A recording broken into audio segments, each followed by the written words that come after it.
Through that balance between demand for your product in the residential side versus commercial side and the change you've seen? Sure. Certainly, as we've seen more people sheltered in place, staying at home, working from home, we've seen increases in residential waste volume.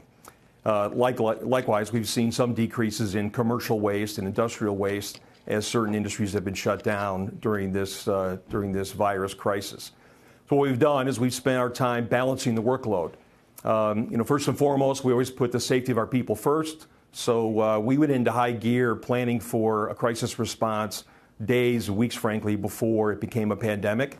Started focusing on how we would balance the workload, making sure that we could provide that necessary service to our residential customers and keep our people safe throughout.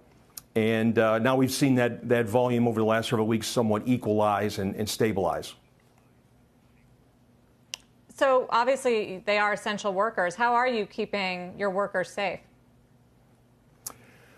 Well, you think about it, first of all, most of our frontline people work alone. Our drivers, for instance, we have 16,000 drivers who roll out of the yard every morning.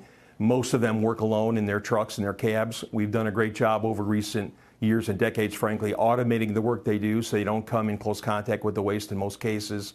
So, again, all the necessary appropriate PPE, gloves, masks, and all the rest that you would imagine.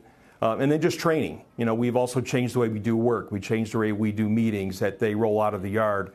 And we've had a lot of people who aren't in the front lines of our business working from home. So we have about 900 customer service agents working in our 3 customer service centers. We moved them to working to home in about 3 days. It was a heavy lift, but a lot of learning in that. So I think we're doing a great job keeping everyone safe and focusing on the customer. And Don, is the broader industry coping fairly well, would you suggest? And what kind of things could people at home be doing that could aid the industry, whether that's separating out their trash in a more particular way or any other suggestions you might have? Well, I guess the first thing I would say is just patience, right? In any time like this, our people are working hard. We've got great service levels that we're experiencing. Patience with, schedules as they may change. In some cases, we've had to, for a very short time, postpone collection of things like bulk waste or yard waste, just so we could focus on the necessary part of getting the trash off the street. And that's been done now, and you'll see us start to resume some of those other services over the next couple of weeks. But overall, our people are doing a great job, and that's why we rolled out this Committed to Serve initiative to really reward them and show our appreciation for them, and also for a way for them to pay it forward to our small business customers as well.